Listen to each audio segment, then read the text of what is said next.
नमस्कार, आप देख रहे हैं आज की खबर और मैं हूं आपके साथ शालिनी खंडेलवाल।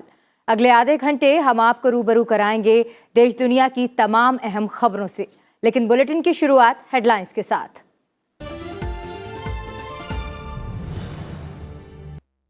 संसद के बजट सत्र का दूसरा हिस्सा सोमवार से 11 बजे से शुरू होगी दोनों सदनों की कार्यवाही। राज्यसभा को मिलेगा 19 घंटों का अतिरिक्त समय। गांधीनगर में रक्षा विश्वविद्यालय का नया भवन राष्ट्र को समर्पित। पुलिस के आधुनिकीकरण के लिए वैज्ञानिक शिक्षा और प्रशिक्षण की जरूरत पर प्रधानमंत्री का जोर। अहमदाबाद में खेल महाकुंभ का किया शुभारंभ।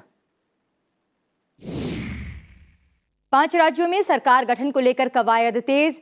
पंजाब के राज्यपाल से मुलाकात कर आप नेता भगवंत मान ने सरकार बनाने का दावा किया पेश। गोवा में प्रमोद सावंत ने राज्यपाल को सौंपा इस्तीफा। जनगणना संबंधी नियमों में सरकार ने किया संशोधन।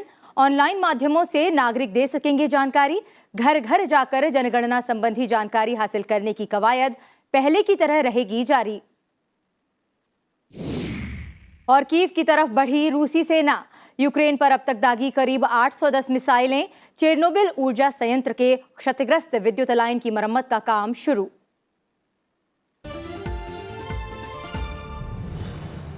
हेडलाइंस के बाद अब एक नजर उन खबरों पर जो आज सुर्खियों में रहीं। लोकसभा अध्यक्ष ओम बिरला ने नई दिल्ली में रोटरी डिस्ट्रिक्ट के कॉन्क्लेव 2022 का शुभारंभ किया। उन्होंने कोविड के दौरान क्लब की सेवाओं की सराहना करते हुए कहा कि क्लब लोगों के जीवन को बेहतर बनाने और सकारात्मक बदलाव लाने की दिशा में अनुकरणीय काम कर रहा है। चेक गणराज्य की संसद के सीनेट के उपाध्यक्ष के नेतृत्व में एक संसदीय प्रतिनिधिमंडल ने संसद भवन में राज्यसभा के उपसभापति हरिवंश से मुलाकात की। इस दौरान राज्यसभा के महासचिव पीसी मोदी भी मौजूद रहे। केंद्रीय गृह मंत्री अमित शाह ने कहा है कि प्रधानमंत्री ने नई राष्ट्रीय शिक्षा नीति के साथ साथ कई सरकारी परियोजनाओं और योजनाओं में बापू के सिद्धांतों को शामिल किया है। दांडी मार्च की 92वीं वर्षगांठ पर अहमदाबाद के कोचरब आश्रम में आयोजित कार्यक्रम को संबोधित करते हुए उन्होंने कहा कि अगर देश शुरू से गांधी जी के दिखाए रास्ते पर चलता तो मौजूदा समस्याओं का सामना नहीं करना पड़ता। साथ ही उन्होंने दांडी साइकिल यात्रा का शुभारंभ भी किया। उत्तर पूर्वी दिल्ली के गोकुलपुरी इलाके की झुग्गियों में लगी आग से 7 लोगों की मौत हो गई और करीब 60 झुग्गियां क्षतिग्रस्त हो गईं। राष्ट्रपति, उपराष्ट्रपति, प्रधानमंत्री और लोकसभा अध्यक्ष ने हादसे पर दुख जताया है। दिल्ली सरकार ने मृतकों के परिवारों को 10 लाख रुपए, मृतक बच्चों के परिवार वालों को 5 लाख रुपए और जिनकी झोपड़ियां जली हैं उन्हें 25,000 रुपए देने का ऐलान किया। ईपीएफओ ने वित्त वर्ष 2021-22 के लिए भविष्य निधि जमा पर ब्याज दर घटाकर 8.1% करने का फैसला किया है। ये बीते 4 दशक में सबसे कम ब्याज दर है। 2020-21 में ये दर 8.5% थी। इससे पहले ईपीएफ पर ब्याज दर सबसे कम 8% 1977 से 78 में थी। ईपीएफओ के देश में करीब 5 करोड़ सदस्य हैं। देश में बीते 24 घंटे के दौरान कोविड-19 के 3,614 नए मामले सामने आए, जो 12 मई 2020 के बाद एक दिन में सामने आए सबसे कम मामले हैं। वहीं देश में कोविड से जान गंवाने वालों की कुल संख्या 5,15,803 हो गई है। जम्मू कश्मीर प्रशासन दक्षिण कश्मीर स्थित अमरधाम की वार्षिक यात्रा की तैयारी में जुटा है। प्रशासन को उम्मीद है कि इस साल श्रद्धालुओं की संख्या अमरनाथ धाम में काफी अधिक रहेगी। ऐसे में 20,000 की क्षमता वाले यात्री निवास बनाए जा रहे हैं। बोर्ड ने इस बार वाहनों और यात्रियों की आवाजाही पर नजर रखने के लिए रेडियो फ्रीक्वेंसी आइडेंटिफिकेशन का इस्तेमाल करने का फैसला किया है। बिहार और उत्तराखंड में गंगा नदी की जल गुणवत्ता में सुधार हुआ है। आधिकारिक आंकड़ों के मुताबिक गंगा नदी में जैविक ऑक्सीजन मांग यानी बीओडी में कमी आई है। गंगा का पानी नहाने के मानक के अनुकूल मिला, जो अन्य तथ्यों के साथ प्रति लीटर पानी में 3 मिलीग्राम बीओडी की मांग होने पर होता है। अमेरिका के राष्ट्रपति जो बाइडेन ने भारतीय मूल की राजनीतिक कार्यकर्ता शेफाली राजदान दुग्गल को नीदरलैंड में अपना राजदूत नामित करने की मंशा जाहिर की है। प्रवासी भारतीय 50 वर्षीय दुग्गल मूल रूप से भारत में कश्मीर से हैं। उत्तर कोरिया के अंतर्महाद्वीपीय बैलिस्टिक मिसाइल परीक्षण के बाद अमेरिका ने उत्तर कोरिया पर प्रतिबंध लगाने की घोषणा की है। साथ ही अमेरिका ने इसमें मदद करने के आरोप में 3 रूसी संस्थानों एपोलॉन, जील-एम और आर के ब्रिज पर भी प्रतिबंध लगाने का ऐलान किया है। इन प्रतिबंधों के चलते ये कंपनियां अमेरिका में अपनी संपत्तियों का इस्तेमाल नहीं कर सकेंगी। अब खबरें विस्तार से। संसद के बजट सत्र का दूसरा चरण 14 मार्च यानी सोमवार से शुरू हो रहा है।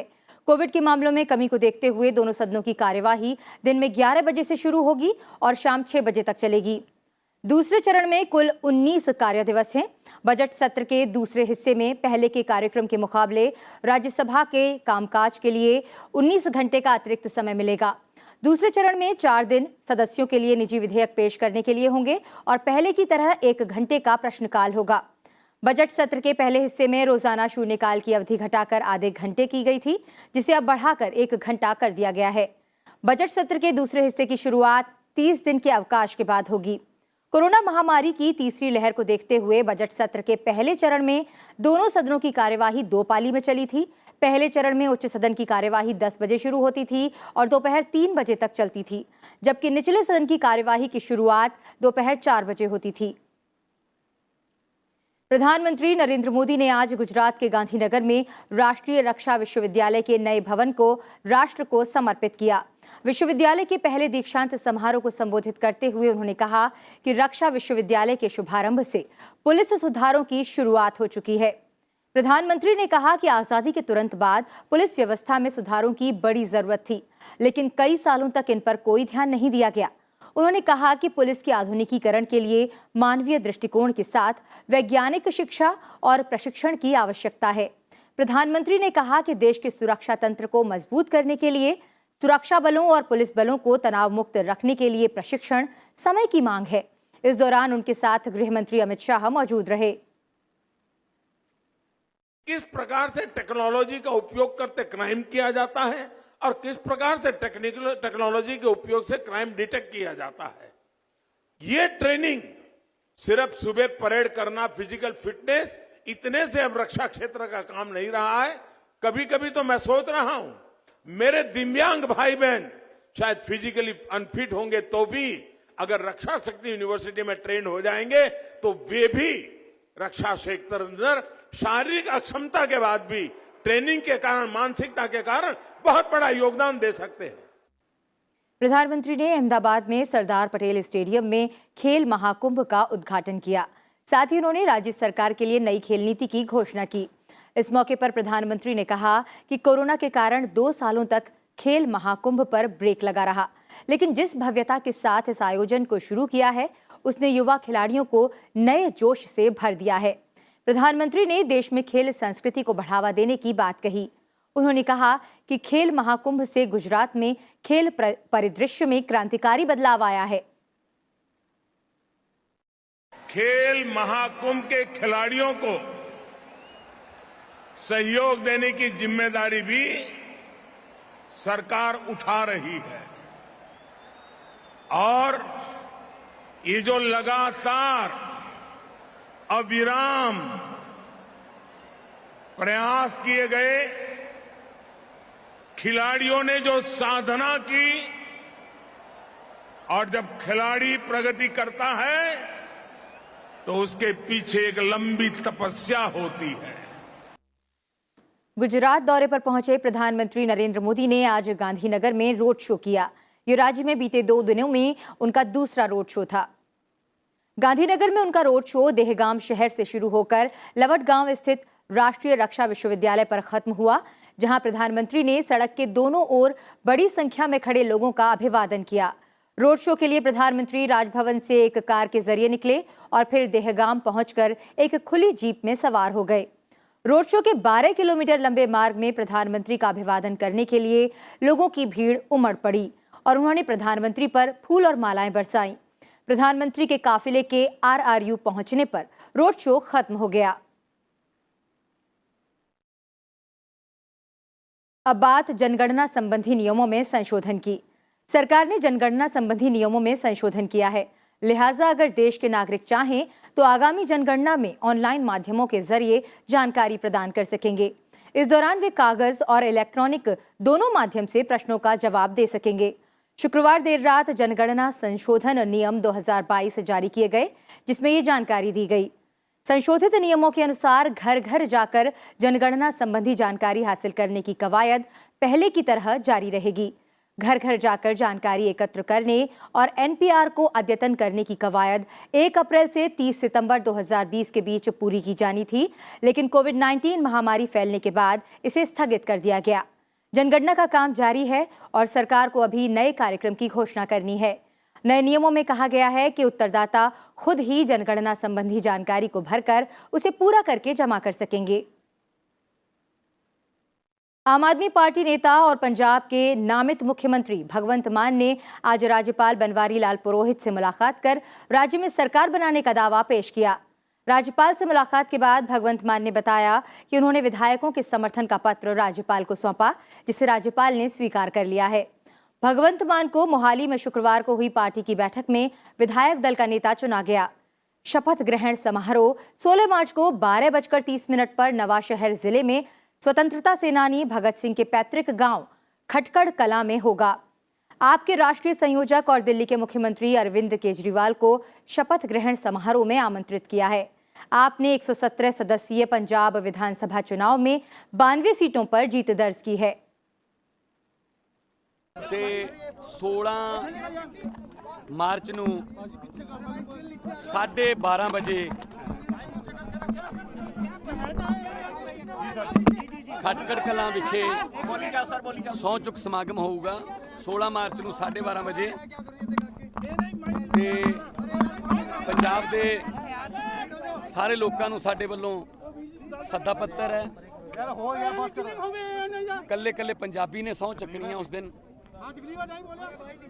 पंजाब ਨੂੰ दोबारा पंजाब बनाने की सौं चुकनी है। गोवा के मुख्यमंत्री प्रमोद सावंत ने राज्य में नई सरकार के गठन का मार्ग प्रशस्त करने के लिए पद से इस्तीफा दे दिया। प्रमोद सावंत ने राजभवन में राज्यपाल PS श्रीधरन पिल्लई से मुलाकात की और अपना इस्तीफा सौंपा। राज्यपाल ने उन्हें नई सरकार बनने तक कार्यवाहक मुख्यमंत्री के रूप में बने रहने के लिए कहा है। उन्होंने कहा कि नई सरकार बनाने का दावा पेश करने की तारीख अभी पार्टी ने तय नहीं की है। बीजेपी 2 दिन पहले आए चुनाव परिणाम में 40 सदस्यीय विधानसभा में 20 सीटें जीतकर सबसे बड़ी ताकत बनकर उभरी है। अभी तक शपथ विधि का डिसीजन नहीं हुआ है। अभी जब तक ऑब्जर्वर केंद्र से ऑब्जर्वर चारों राज्यों में जाएंगे और चारों राज्यों में एक साथ डेट मिलेंगी और उसी के साथ में सभी का शपथ विधि की डेट डिसाइड की जाएगी। अब बात जम्मू कश्मीर की। जम्मू कश्मीर में सुरक्षा बलों के साथ 3 अलग अलग मुठभेड़ में जैश-ए-मोहम्मद के पाकिस्तानी आतंकी समेत 4 आतंकवादी मारे गए, जबकि 1 आतंकी को गिरफ्तार किया गया है। मुठभेड़ कश्मीर घाटी के पुलवामा, गंदेरबल और कुपवाड़ा जिलों में हुई। दक्षिण कश्मीर में पुलवामा के चेवाकलां इलाके में रात भर चली मुठभेड़ में जैश-ए-मोहम्मद के 2 आतंकवादी और 1 पाकिस्तानी नागरिक मारा गया। पुलवामा मुठभेड़ में मारे गए पाकिस्तानी आतंकवादी की पहचान JEM कमांडर कमाल भाई जट के रूप में हुई है। वो 2018 से पुलवामा शोपियां इलाके में सक्रिय था और कई आतंकी अपराधों और नागरिक अत्याचारों में शामिल था। वहीं दूसरी मुठभेड़ मध्य कश्मीर के गंदेरबल जिले के सेरच इलाके में हुई। गोलीबारी में लश्कर-ए-तैयबा का 1 आतंकवादी मारा गया है। सुरक्षा बलों ने 4-5 स्थानों पर आतंकवाद विरोधी अभियान शुरू किया था। ऑपरेशन लॉन्च किए थे, जिसमें सबसे पहले पुलवामा इनकाउंटर शुरू हो गया। उसमें अभी तक 2 टेररिस्ट मारे गए, एक को जिंदा हम लोग लाइव एक्शन में पकड़े हैं। जो मारा गया है उसमें पाकिस्तानी कमाल भाई है, जिसको जाटी बोलते हैं, और 2018 से पुलवामा शोपियान एक्सिस पर एक्टिव था। ये बहुत सारे क्लीन इन्वॉल्व है। दूसरा सबसे बड़ी कामयाबी है कि जाहिद वानी के मरने के बाद जिसको डिस्ट्रिक्ट कमांडर का चार्ज दिया गया था, याकिब मुश्ताक करीमाबाद का, वही मारा गया उसमें। और एक जिंदा जो हम लोग पल रहे रऊफ अहमद मीर है पड़ीगाम पुलवामा को, उसको जिंदा पकड़ लिए। तीनों जेएस का मिलिटेंट है। अब बात रूस यूक्रेन जंग की। रूसी सेना ने यूक्रेन पर हमला तेज कर दिया है। सेना तेजी से कीव की तरफ बढ़ रही है। रूस ने यूक्रेन पर अब तक करीब 810 मिसाइलें दागी हैं। रूसी विमानों और तोपों ने यूक्रेन के पश्चिम में जहां हवाई पट्टियों को निशाना बनाया, वहीं पूर्व में एक प्रमुख औद्योगिक केंद्र पर भी बमबारी की है। रूस इससे पहले सीरिया और चेचन्या में भी ऐसी ही रणनीति अपना चुका है। वो सशस्त्र प्रतिरोध को दबाने के लिए हवाई हमले और गोलाबारी लगातार जारी रखता आया है। रूसी हमलों ने दक्षिणी बंदरगाह शहर मारियुपोल को देश के बाकी हिस्सों से काट दिया है और अगर युद्ध जारी रहता है तो कीव सहित अन्य क्षेत्रों को भी इस तरह की स्थिति का सामना करना पड़ सकता है। इस बीच अमेरिका के रक्षा अधिकारियों ने रूस के हवाई अभियान को लेकर एक आकलन साझा किया। उन्होंने कहा कि रूसी पायलट हमले के लिए दिन भर में औसतन 200 उड़ान भर रहे हैं। उपग्रह से प्राप्त तस्वीरों से राजधानी कीव और उसके आसपास के इलाकों में आवासीय परिसरों में रूसी और यूक्रेनी बलों के बीच भीषण गोलीबारी होने की जानकारी मिली है। तस्वीरों में कीव के बाहरी इलाके में स्थित मोशुन शहर में तोपों से निकलती आग की लपटों और धुएं के साथ साथ बड़े बड़े गड्ढे और जलते हुए घर नजर आ रहे हैं। इस बीच अमेरिकी राष्ट्रपति जो बाइडेन ने लातविया, एस्टोनिया, लिथुआनिया और रोमानिया जैसे देशों में रूस से सटी सीमा पर अपने 12,000 सैनिक भेजे हैं। हालांकि उन्होंने जोर देकर कहा कि रूसी राष्ट्रपति व्लादिमीर पुतिन यूक्रेन के खिलाफ छेड़े गए युद्ध में कभी विजयी नहीं होंगे। हाउस डेमोक्रेटिक कॉकस के सदस्यों को संबोधित करते हुए उन्होंने साफ किया कि अमेरिका यूक्रेन में तीसरा विश्व युद्ध नहीं लड़ने जा रहा है, लेकिन उन्होंने ये कड़ा संदेश भी भेजा कि वॉशिंगटन नाटो के दायरे में आने वाली हर इंच जमीन की रक्षा करेगा। नाटो 30 उत्तर अमेरिकी और यूरोपीय देशों का एक सैन्य समूह है। We will not fight a war against Russia in Ukraine. Direct confrontation between NATO and Russia is World War III, something we must strive to prevent. But we already know Putin's war against Ukraine will never be a victory. America ने रूस पर Ukraine में रासायनिक या जैविक हथियारों के संभावित उपयोग के लिए मिथ्या और भ्रामक अभियान के तहत झूठ बोलने और गलत सूचना फैलाने के लिए संयुक्त राष्ट्र सुरक्षा परिषद की बैठक का इस्तेमाल करने का आरोप लगाया। अमेरिका ने 24 फरवरी से शुरू हुए आक्रमण के साथ ऐसे रूसी अभियानों के बारे में चेतावनी दी है। रूस ने यूक्रेन में अमेरिका द्वारा जैविक गतिविधियों को अंजाम देने के अपने आरोपों के समर्थन में बैठक का अनुरोध किया था। रूस ने बिना किसी सबूत के ये आरोप लगाए थे, जिससे अमेरिका और यूक्रेन दोनों ने इनकार किया था। भारत ने संयुक्त राष्ट्र सुरक्षा परिषद से कहा है कि जैविक और जहरीले हथियार संधि के तहत किसी भी मामले को सभी संबंधित पक्षों के साथ व्यापक विमर्श और सहयोग से निपटाया जाना चाहिए। संयुक्त राष्ट्र में भारत के स्थायी दूत टीएस तिरुमूर्ति ने यूक्रेन में जारी स्थिति पर गहरी चिंता जताई है। उन्होंने कहा कि भारत को पूरी उम्मीद है कि रूस और यूक्रेन के बीच सीधी बातचीत आपसी संघर्ष को खत्म करने में महती भूमिका निभाएगी। सुरक्षा परिषद में यूक्रेन में कथित तौर पर जैविक प्रयोगशालाओं के मसले पर विचार विमर्श किया गया। इधर चेरनोबिल ऊर्जा संयंत्र के क्षतिग्रस्त विद्युत लाइन की मरम्मत का काम शुरू कर दिया गया है। यूक्रेन ने अंतर्राष्ट्रीय परमाणु ऊर्जा एजेंसी को इस बात की जानकारी दी है। 1986 में परमाणु आपदा का केंद्र रहे चेरनोबिल में ग्रिड से बिजली की आपूर्ति बाधित हो गई है और जनरेटर से आपात स्थिति में बिजली की आपूर्ति की जा रही है। इस संयंत्र पर रूसी बलों ने कब्जा कर लिया था। अब वक्त तो चला है एक छोटे से ब्रेक का। ब्रेक के बाद समाचार राज्यवार, साथ ही होंगी खेल से जुड़ी खबरें भी। आप बने रहिए हमारे साथ।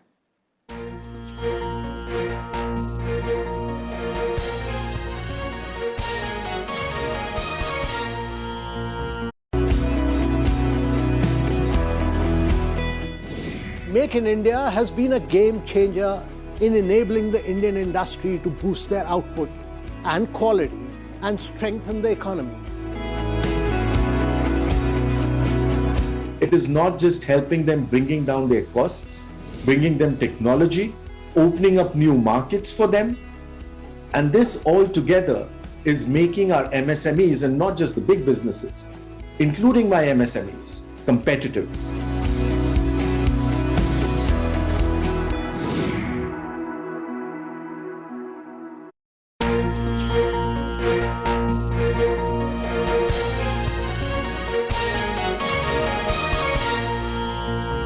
ब्रेक के बाद एक बार फिर आप सभी का स्वागत है आज की खबर में। बढ़ते हैं आगे और बात करते हैं राज्यों से जुड़ी कुछ खास खबरों की।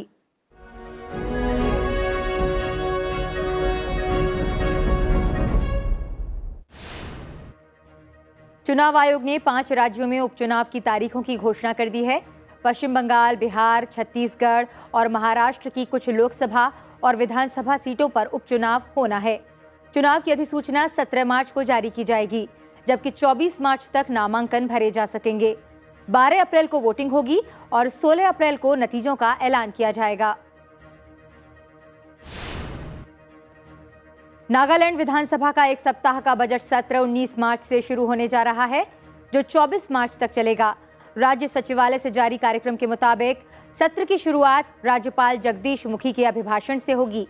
इसके बाद उसी दिन विधानसभा के उपाध्यक्ष का चुनाव होगा। मुख्यमंत्री नेफ्यू रियो वित्त वर्ष 2022-23 के लिए बजट पेश करेंगे।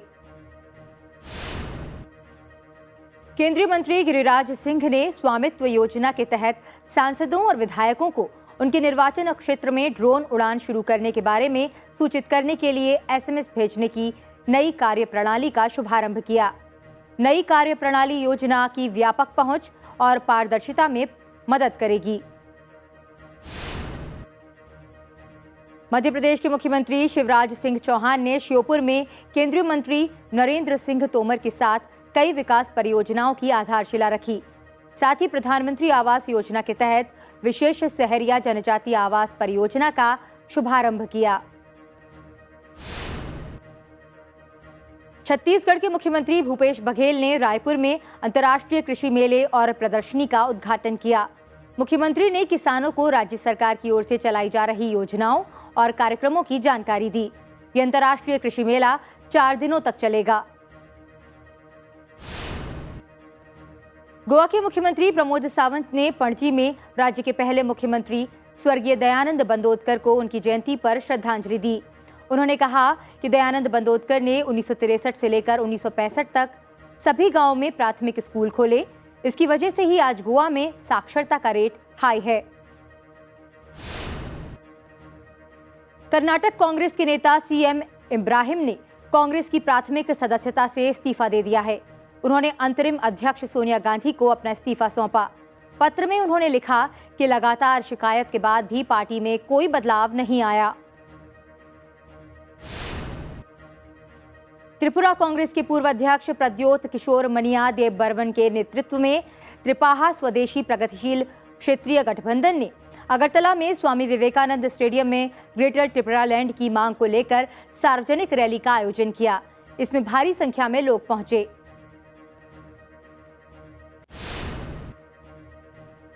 ग्यारह मार्च को भारत की ओर चुशुल मोल्दो सीमा बैठक स्थल पर 15वें दौर की चीन भारत कोर कमांडर स्तर की बैठक हुई। दोनों पक्षों ने पश्चिमी क्षेत्र में LAC के साथ प्रासंगिक मुद्दों के समाधान के लिए 12 जनवरी को आयोजित पिछले दौर की अपनी चर्चा को आगे बढ़ाया। ओडिशा सरकार ने मछली उत्पादन बढ़ाने के लिए नाबार्ड से हाथ मिलाया है। समझौते के तहत नाबार्ड राज्य में मछली उत्पादन बढ़ाने के लिए ढांचे के निर्माण में मदद करेगा। इसके लिए शुरुआत में 119 करोड़ 80 लाख रुपए की मंजूरी दी गई है। CBSE ने 10वीं क्लास के टर्म 1 के परिणाम घोषित कर दिए हैं। हालांकि परीक्षा परिणाम आधिकारिक वेबसाइट cbseresults.nic.in पर नहीं आए हैं। स्कोर कार्ड संबंधित स्कूलों को मेल किया गया है। पहले चरण में मुख्य विषयों की परीक्षा पिछले साल 30 नवंबर से 11 दिसंबर के बीच हुई थी। दिल्ली कैपिटल्स ने 26 मार्च से शुरू हो रहे इंडियन प्रीमियर लीग के अगले सत्र के लिए अपनी आधिकारिक जर्सी को लॉन्च कर दिया है। जर्सी के फ्रंट साइड में टाइगर की दहाड़ वाला लोगो लगाया गया है और पीछे की तरफ पंजे के निशान हैं।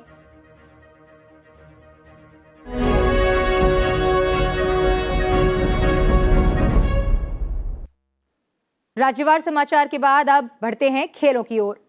सलामी बल्लेबाज स्मृति मंधाना और उपकप्तान हरमनप्रीत कौर के शतकों से भारत ने ICC महिला वनडे विश्व कप में वेस्टइंडीज को 155 रनों से हरा दिया। भारत के 317 रनों के जवाब में वेस्टइंडीज की टीम 41 ओवर में 162 रन बनाकर ऑल आउट हो गई। पहले बल्लेबाजी करते हुए टीम इंडिया ने 8 विकेट पर 317 रन बनाए, जो टूर्नामेंट के इतिहास में उसका सर्वोच्च स्कोर रहा। मंधाना ने अपना 5वां वनडे शतक जड़ते हुए 123 गेंद में 13 चौकों और 2 छक्कों की मदद से 119 रन बनाए।